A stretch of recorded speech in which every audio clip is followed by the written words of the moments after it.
علیکم around the fact میں خوش آمدید. مجھے کہتے ہیں عرفان. دفاعی بجٹ پیش کر دیا گیا ہے. دفاعی بجٹ ایک بڑا کمپلیکیٹڈ اور بڑا کمپلیکس قسم کا ایک بجٹ والا جو ٹاپک ہے یہ ہوتا ہے, لیکن میں یہ چاہوں گا کہ میں جلدی سے آپ کو کوئکلی اس کا جو شارٹیسٹ وے ہے آپ کو سمجھا دوں کہ اس بجٹ میں آپ کے لیے کیا ہے, عوام کے لیے کیا ہے, اور جس کا سب سے شور ڈالتے ہیں یعنی ڈیفنس بجٹ کہ 80% عوام جو ملک ہے جو بجٹ ہے وہ فوج کھا گئی, تو اس میں حقیقت کیا ہے. اچھا جی, 8,487 ارب روپے کا بجٹ پیش کیا گیا. اس 8,487 ارب روپے کا ایک بڑا حصہ یعنی 36% صرف اور صرف قرضوں کی ادائیگی میں اور جسے ڈیٹ فائنینسنگ کہتے ہیں اس میں چلا جائے گا. اس کے علاوہ ڈیفنس بجٹ جس پہ ابھی احسن اقبال صاحب کی میں ٹویٹ پڑھ رہا تھا, احسن اقبال صاحب فرماتے ہیں کہ ہم نے برے حالات کے باوجود ملک میں جو دفاعی بجٹ ہے اس میں 40% تک اضافہ کیا. اب ان کی منافقت کی انتہا دیکھیں آپ کہ یہ کس طرح کی باتیں کرتے ہیں. 40% تک اضافہ کیا, ایک طرف تو یہ کہتے ہیں جی 80% فوج کھا گئی, 80% فوج کھا گئی, اور دوسری طرف کہتے ہیں کہ دفاعی بجٹ میں اضافہ نہیں کیا. دفاعی بجٹ میں کوئی اضافہ نہیں ہوا, 16% دفاعی بجٹ ہے.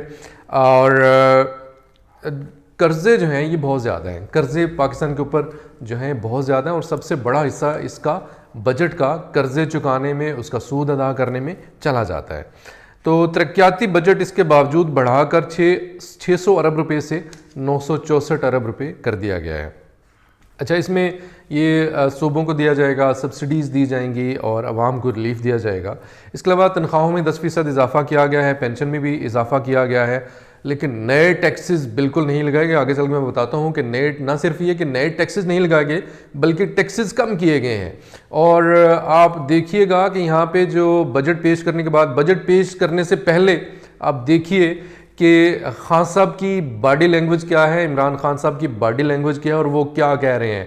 اور اس کے ساتھ آپ دیکھیے کہ بجٹ پیش کرنے کے بعد بلاول بھٹو زرداری اور شہباز شریف کی باڈی لینگویج کیا ہے اور ان کے وزراء کی باڈی لینگویج کیا ہے, کس طرح کے بیانات دے رہے ہیں. اور ایک اور چیز, ان بیانات کے علاوہ ایک اور چیز جس پہ وہ بالکل نہیں بولے, حالانکہ وہ بالکل حکومت کو بڑا ٹف ٹائم دیتے ہیں لیکن اس پر وہ بالکل نہیں بولے.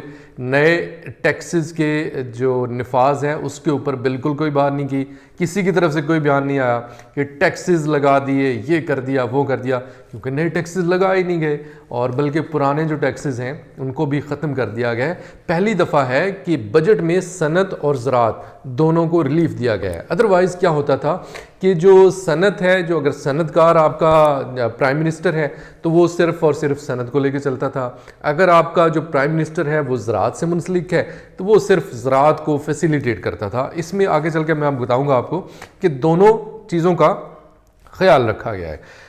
کم از کم تنخواہ جو ہے وہ 20,000 روپے رکھی گئی ہے. آمدن ڈیفینیٹلی بڑی ہے.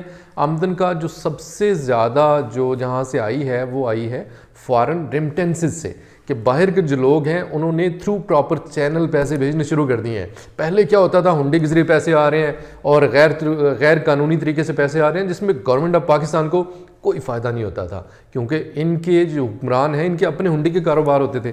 تو 2 ارب ڈالر سے زیادہ ہر مہینے مسلسل پیسے آ رہے ہیں, وہ بھی بینکوں کے ذریعے سے. تو آپ اندازہ لگائیں کہ کتنی. ٹیکس کلیکشن کا جو ٹارگٹ ہے وہ بھی بڑھایا گیا ہے اور اس میں 6,000 ارب سے زیادہ جو ٹارگٹ ہے وہ رکھا گیا ہے. ڈیمز اور زراعت اس کے لیے پیسے مختص کیے گئے ہیں. اس کے علاوہ ایک اور بڑی زبردست چیز ہوئی ہے اس بجٹ میں کہ بجلی کو سستا کرنے کے لیے اس بجٹ میں اسپیشلی پیسے رکھے گئے ہیں. اور اس کے علاوہ ایک اور بڑی خوبصورت بات ہے, یہ بڑی زبردست بات ہے کہ ہر گھرانے کے ایک فرد کو ٹیکنیکل ایجوکیشن دی جائے گی اور اس کا خرچہ گورنمنٹ برداشت کرے گی. اس کے لیے بجٹ میں پیسے رکھے گئے ہیں.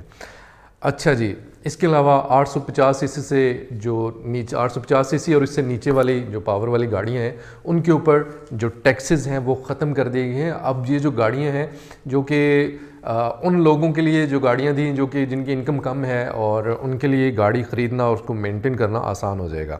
ایک اور بڑی خوبصورت بات ہوئی ہے کہ الیکٹرک گاڑیاں جن کے اوپر جو ڈیوٹی ہے, جو ٹیکس ہے وہ 17% تھا, کہ اس کو کم کر کے صرف 1% کیا گیا ہے. اس سے نہ صرف ماحول بہتر ہوگا بلکہ فیول کی بچت ہوگی اور نئی گاڑیاں جو ہیں وہ عوام کی پہنچ میں آ جائیں گی. اچھا جی, ترقیاتی کاموں کے لیے, سندھ کے ترقیاتی کاموں کے لیے میں بات کر رہا ہوں, 739 ارب روپے رکھے گئے ہیں, لیکن ایک شرط رکھی گئی ہے کہ ہم آپ کو کیش نہیں دیں گے, ہم آپ کو منصوبے بنا کے دیں گے, کیونکہ کیش آپ لوگ کھا جاتے ہیں. تو واقعی بلاول بھٹو جو ہیں ان کے جو آنسو ہیں وہ بالکل سچے ہیں اور اس پہ ان کا احتجاج بنتا ہے. ود ہولڈنگ ٹیکس جو ہے وہ کم کر کے 40% تک کم کیا گیا ہے, جو کہ یہ میں آلریڈی ایک بات کر چکا ہوں. صنعت اور زراعت میں ایک بیلنس کیا گیا ہے. صنعت جو ہے اس میں جو صنعتی چیزیں ہیں, اچھا زراعت کی پہلے میں بات کرتا ہوں. زراعت پہ نہ صرف یہ کہ قرضے دیے جائیں گے بلکہ سود فری قرضے دیے جائیں گے جن پہ کوئی انٹرسٹ نہیں ہوگا, وہ قرضے دیے جائیں گے. اس کے علاوہ جو صنعتی جو چیزیں ہیں, جو صنعت لگانے کے لیے جو چیزیں ہیں جو باہر سے درآمد کی جائیں گی, باہر سے منگوائی جائیں گی, اس پر ڈیوٹی پہلے 20% ہوتی تھی اور 20% سے کم کر کے اس کو صرف 5% کر دیا گیا ہے. ایک سگنیفیکنٹ ڈفرینس ہے 20% میں اور 5% میں.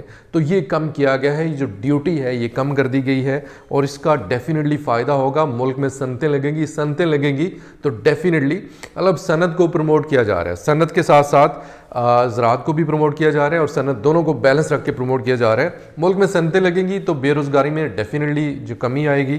اور یہ تھا بجٹ کے کچھ منٹ سے جو کہ میں نے آپ کو مختصر سے وقت میں بتائے.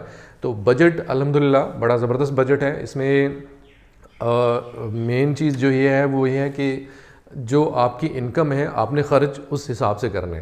یہ نہیں ہو سکتا کہ آپ کی انکم اتنی نہ ہو لیکن آپ بجٹ میں بڑے بڑے اعلان کر دیں, تو وہ ایسا بالکل نہیں کیا گیا. چیزوں کو ماسک بالکل نہیں کیا گیا. یہ تھا بجٹ ریویو. تو بہت شکریہ میرا ساتھ دینے کے لیے. خدا حافظ. پاکستان زندہ باد.